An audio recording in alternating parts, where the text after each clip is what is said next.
Hello everyone, my name is Riddhi. इस lecture में हम लोग पढ़ेंगे पार्टिसिपेटरी डेमोक्रेसी के बारे में। पार्टिसिपेटरी डेमोक्रेसी यूनिट 6 जो कि है डेमोक्रेसी PSR ऑप्शनल में। तो डेमोक्रेसी का ही एक सब पार्ट है पार्टिसिपेटरी डेमोक्रेसी, क्योंकि डेमोक्रेसी जब भी हम पढ़ते हैं तो उसमें अलग अलग टाइप्स ऑफ डेमोक्रेसी, अलग अलग मॉडल्स ऑफ डेमोक्रेसी हमें पढ़ने पड़ेंगे। और एग्ज़ाम के लिए डेमोक्रेसी ये यूनिट काफ़ी इंपॉर्टेंट है, तो इसको अच्छे से कर जाना। थोड़ी बड़ी यूनिट है क्योंकि इसके अलग मॉडल्स और टाइप्स हैं और सभी में से कुछ ना कुछ क्वेश्चंस पूछे गए हैं। और जैसे पार्टिसिपेटरी डेमोक्रेसी उन्हीं में से एक ऐसा सब टॉपिक है जो कि काफ़ी इंपॉर्टेंट है एग्ज़ाम पॉइंट ऑफ व्यू से। UPSC बार बार क्वेश्चंस पूछ रहा है इसमें से, तो एक इम्पॉर्टेंट टॉपिक बनता है जो आपको छोड़ के नहीं जाना है। कुछ टाइप्स ऑफ डेमोक्रेसीज़ हैं, जैसे आपको आगे आने वाले लेक्चर्स में मैं आपको बता दूंगी कि ये टॉपिक्स ज़्यादा इंपॉर्टेंट नहीं है, क्योंकि इसमें से UPSC क्वेश्चंस नहीं पूछ रहा है, काफ़ी टाइम से नहीं पूछा गया। ऑल्दो सिलेबस का पार्ट है, पर UPSC पूछ नहीं रहा है क्वेश्चन, पिछले 40 साल में नहीं पूछा है, तो उन टॉपिक्स को आप छोड़ सकते हो। तो वो मैं हर लेक्चर में आपको बता देती हूँ।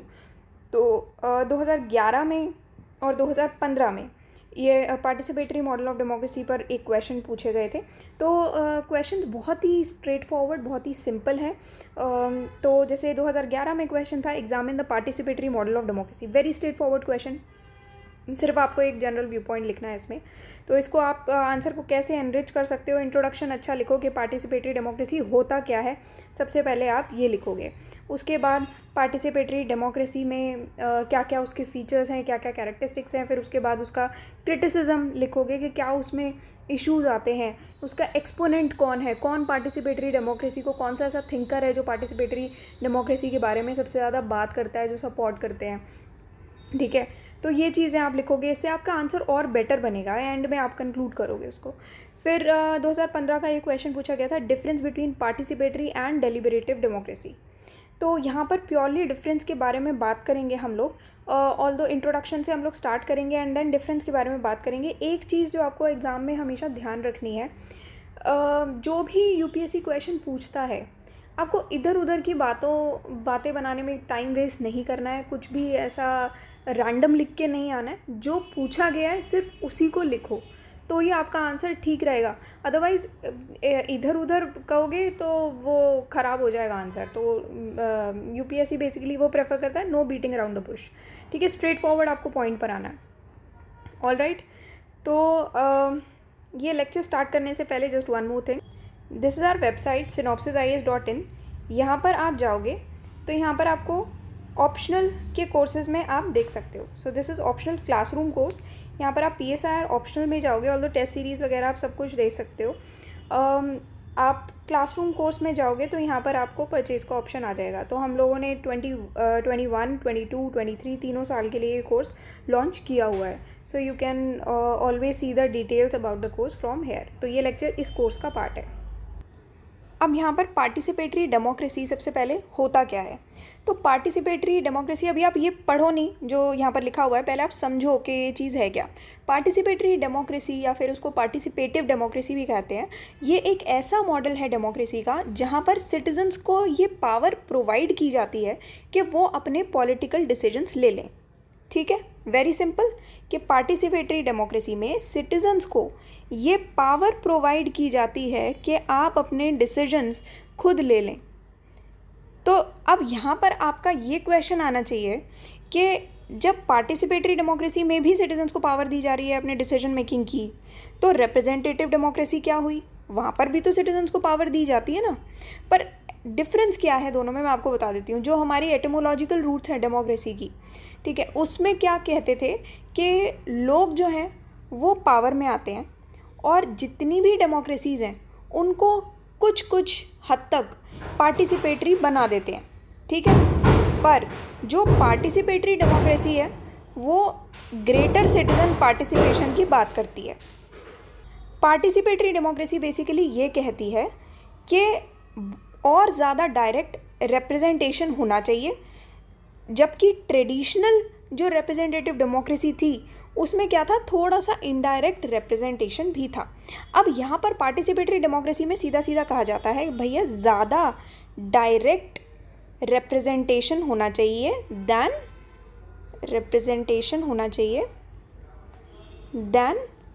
ट्रेडिशनल रिप्रेजेंटेटिव डेमोक्रेसी से।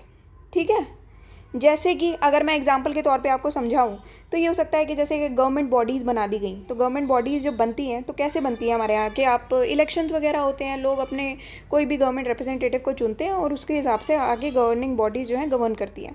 बट यहाँ पर पार्टिसिपेटरी डेमोक्रेसी में क्या अंतर आ गया, यहाँ पर क्या होता है, पार्टिसिपेटरी डेमोक्रेसी में गवर्निंग बॉडीज़ जो हैं वो सॉर्टिशन के एक सिस्टम से बनाई जाती हैं। सॉर्टिशन क्या होता है कि जैसे आपने लॉटरी वगैरह का सिस्टम निकाल लिया, वो सिस्टम से गवर्निंग बॉडीज़ बनाई जाती हैं, क्रिएट की जाती हैं। इलेक्शन नहीं होते हैं यहाँ पर, रिप्रेजेंटेटिव्स का इलेक्शन नहीं होता। तो इसमें क्या होता है कि ज़्यादा पार्टिसिपेशन हो जाता है सिटीजन्स का। ठीक है, तो एक यहाँ पर क्या होता है कि एक ज़्यादा पार्टिसिपेटरी बॉडी बना दी जाती है और सिटीजन्स को ये अलाउ कर दिया जाता है कि वो जो पावर की पोजीशन है वो खुद ही होल्ड कर लें। तो ये एक बहुत मेजर चीज़ आ जाती है यहाँ पर। तो पार्टिसिपेटरी डेमोक्रेसी अगर हम अब ये कंटेंट के टर्म्स में बात करते हैं तो ये एक ऐसा प्रोसेस है कलेक्टिव डिसीजन मेकिंग का। तो इसमें दोनों तरीके की डेमोक्रेसी आप कह सकते हो कि कंबाइन की जाती है, तब पार्टिसिपेटरी डेमोक्रेसी बनता है, इवॉल्व होता है। तो दोनों जो डेमोक्रेसी हैं, डायरेक्ट एंड रिप्रेजेंटेटिव डेमोक्रेसी, दोनों के एलिमेंट्स को कंबाइन किया जाता है, तब बनती है पार्टिसिपेटरी डेमोक्रेसी। तो इसमें सिटीजन्स के पास ये पावर होती है कि वो जितनी भी पॉलिसी के प्रपोजल्स आते हैं उनको वो डिसाइड कर सकती हैं। साथ में वही पॉलिसी के प्रपोजल्स को इम्प्लीमेंट करने का रोल पॉलिटिशियंस को दिया जाता है। अब इलेक्टोरेट जो होता है, इलेक्टोरेट कौन होता है, जैसे हम लोग हैं, जो हम लोग वोट करने जाते हैं, हम इलेक्टोरेट हैं। हम लोग इलेक्टोरेट जो है वो पॉलिटिशियंस की परफॉर्मेंस को मॉनिटर भी कर सकता है, देख सकता है कि भाई हमने तो बताया था कि ये पॉलिसी प्रपोजल्स हैं, अब पॉलिटिशियंस ये पॉलिसी प्रपोजल्स को कितना इम्प्लीमेंट कर रहे हैं। क्या ये पॉलिसी प्रपोजल्स जो हमने कहा था कि यहाँ पर एक हमारे यहाँ पर सिटी में एक स्कूल बनाया जाए, हमारे जगह पर एक विलेज में यहाँ पर एक क्या नाम है ब्रिज बनाया जाए, ये अगर हम कहें कि ठीक है एक ब्रिज बनाया जाए, एक स्कूल बनाया जाए, हमने पॉलिसी प्रपोजल्स दिए थे, क्या गवर्नमेंट ने, क्या जो गवर्नमेंट जिनको हमने इलेक्ट किया था, क्या उन्होंने ये पॉलिसी प्रपोजल्स को इम्प्लीमेंट किया या नहीं किया, या फिर उसको हवा में ही उड़ा दिया। तो यहाँ पर आप पॉलिटिशियंस की परफॉर्मेंस को हमेशा मॉनिटर कर सकते हो कंपेयर करके कि जो भी आपके सिटीजन्स के प्रपोजल्स आपने दिए थे और क्या पॉलिसीज़ एक्चुअली इम्प्लीमेंट हुई, उनको कंपेयर करके आप ये मॉनिटर कर सकते हो।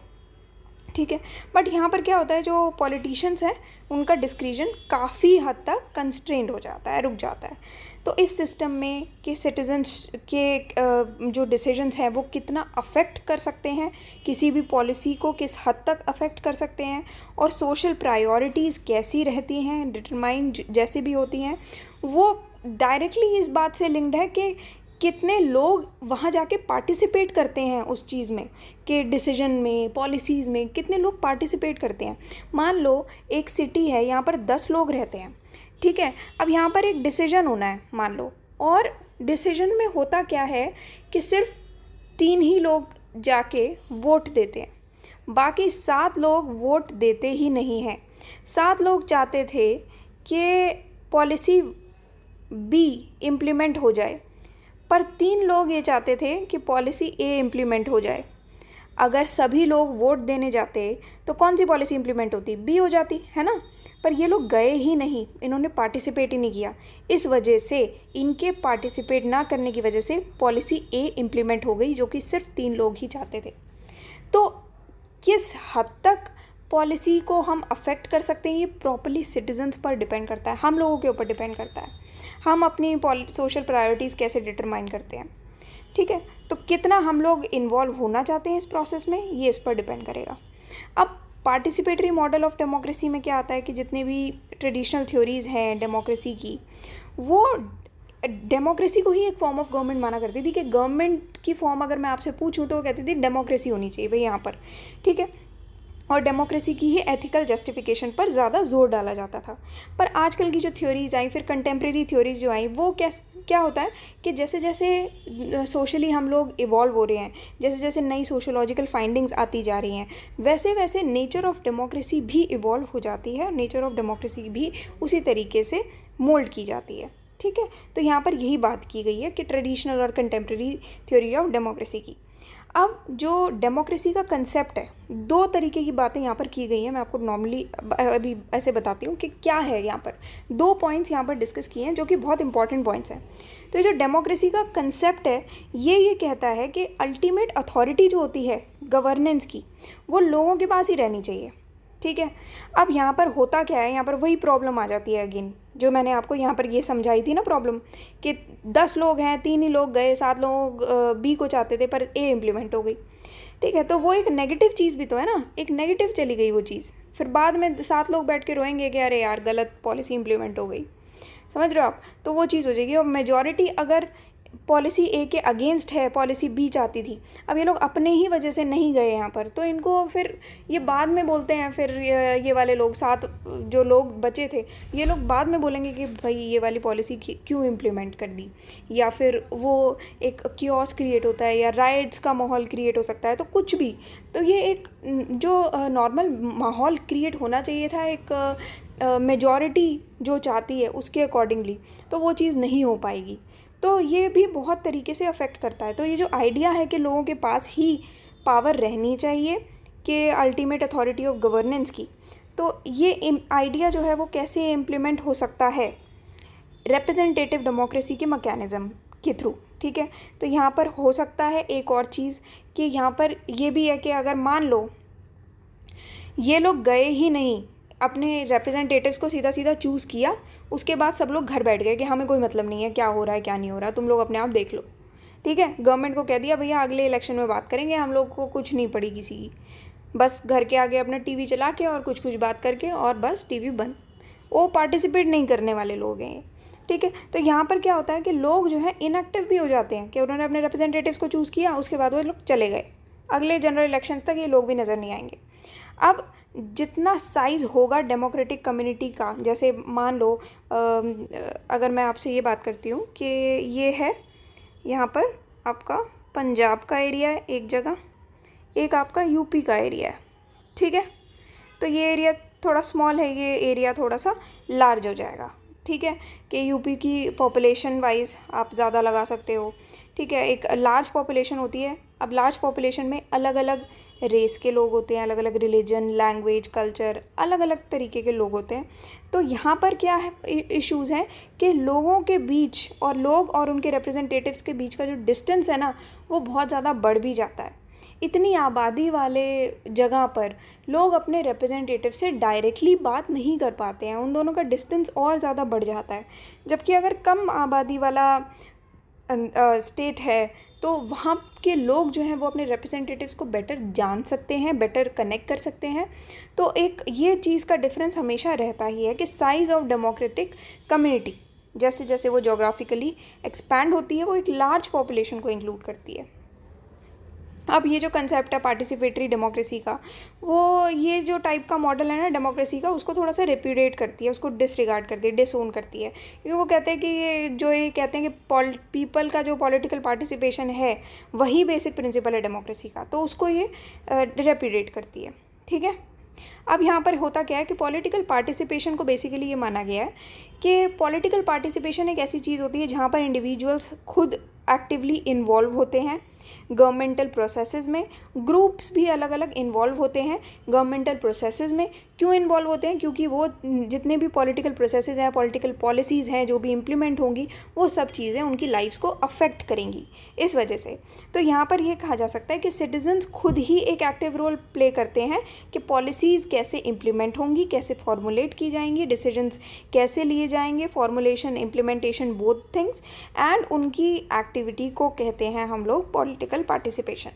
ऑलराइट, अब बात करते हैं कि इनके एक्सपोनेंट कौन थे।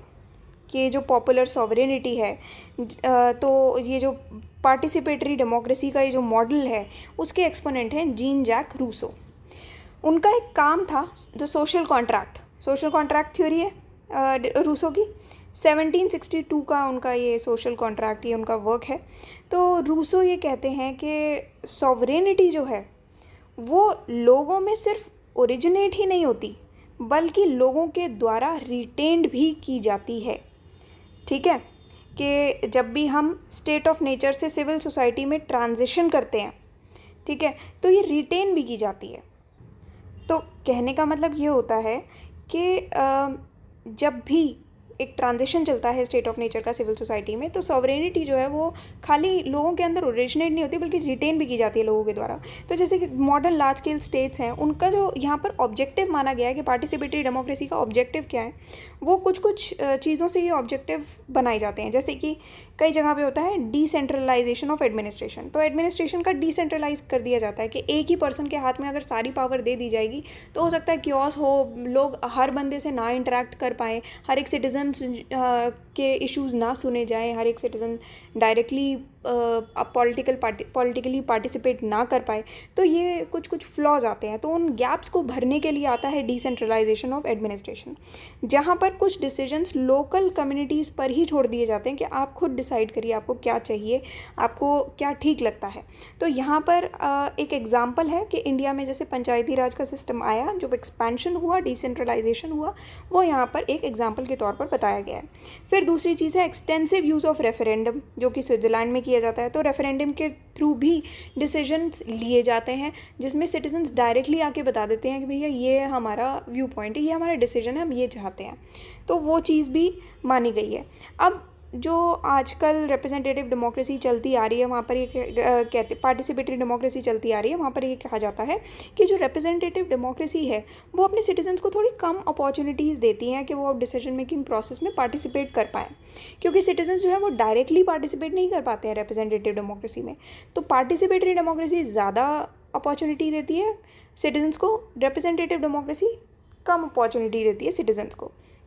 अब पॉलिटिकल पार्टिसिपेशन में होता क्या है कि एक टू वे प्रोसेस माना गया है कि जहाँ पर सिटीजन्स और गवर्नमेंट दोनों एक दूसरे से एक्टिवली इंटरेक्ट करेंगी। पर यहाँ पर एक कंडीशन आप देख सकते हो, ये बहुत इंपॉर्टेंट एक पॉइंट है कि एक्टिवली इंटरेक्ट करेंगी। ठीक है, एक्टिव इंटरेक्शन होना चाहिए। एक्टिव इंटरेक्शन सिर्फ एक तरफ से नहीं होना चाहिए, दूसरी तरफ से भी होना चाहिए। इसके लिए आपको actively involved, actively politically participating citizens भी चाहिए। सिर्फ वो सिटीजन्स नहीं चाहिए कि जो सिर्फ क्रिटिसाइज़ करें, सिर्फ वो सिटीजन्स भी नहीं चाहिए जो सिर्फ अपलॉड करें। तो सिटीजन्स ऐसे होने चाहिए जो क्रिटिसाइज़ करें टाइम आने पर, अपलॉड भी करें टाइम आने पर, और गवर्नमेंट की पॉलिसीज़ में पार्टिसिपेट भी करें। तो ऐसे सिटीजन्स होने चाहिए, तब जाके ये पॉलिटिकल पार्टिसिपेशन एक्टिव माना जाता है, कि एक्टिव इंटरेक्शन माना जाता है दोनों ही तरफ से।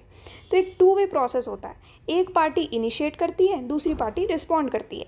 अब जो हमारे कन्वेंशनल पार्टिसिपेशन चलते आ रहे हैं वो तो एक डेमोक्रेटिक फंक्शनिंग के जो भी रिकॉग्नाइज मेथड्स हैं उनको इंक्लूड करते हैं, जबकि अनकन्वेंशनल पार्टिसिपेशन क्या होता है वो थोड़ा सा कम ही रहता है और ज़्यादा एक्सेप्टेड भी नहीं है कि आप कैसे अगर आप गलत तरीक़ों से पार्टिसिपेट करते हो, ठीक है, तोड़ फोड़ मचा दो, राइट्स कर दो, वो एक अनकन्वेंशनल पार्टिसिपेशन हो गया, वो एक्सेप्ट नहीं किया जाता है। Conventional participation is good. आप वोट देने जाओ, आप सिलेक्ट करो, आप अपने गवर्नमेंट को एक्सेप्ट करो चाहे क्रिटिसाइज़ करो, वो चीज़ आपके ऊपर है। तो ये आप एक पीसफुल मेथड में मूव करो, ठीक है। तो यहाँ पर पार्टिसिपेटरी डेमोक्रेसी ये कहती है कि सिटीजन्स को भी अवेयर और एक्टिव पॉलिटिकल सिटीजन्स होना बहुत ज़रूरी है, जो कि हर एक एक्टिविटी, जो भी स्टेट की एक्टिविटीज़ हैं, जो भी गवर्नमेंट के द्वारा की जाती हैं एक्टिविटीज़, उनमें एक्टिवली पार्टिसिपेट करे, उनमें इंटरेस्ट भी ले, और हमेशा डायरेक्ट अपलॉज और क्रिटिसाइज़ कर पाए गवर्नमेंट को। तो इस तरीके के सिटीजन्स होना बहुत ज़रूरी है।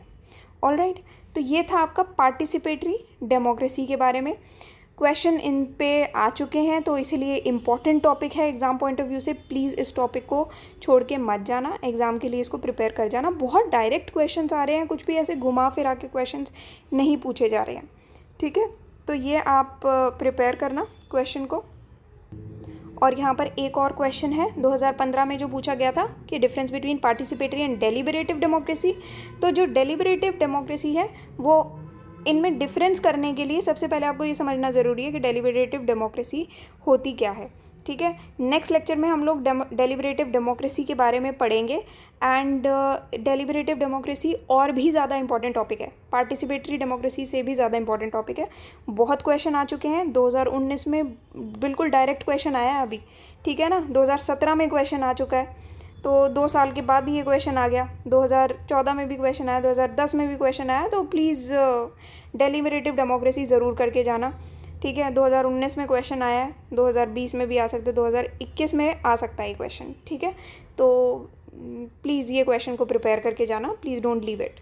ऑल राइट, तो that's all for today. And और कोर्स की डिटेल के लिए आप synopsisias.in वेबसाइट विजिट कर सकते हैं। So that's all for today and thank you for watching the lecture.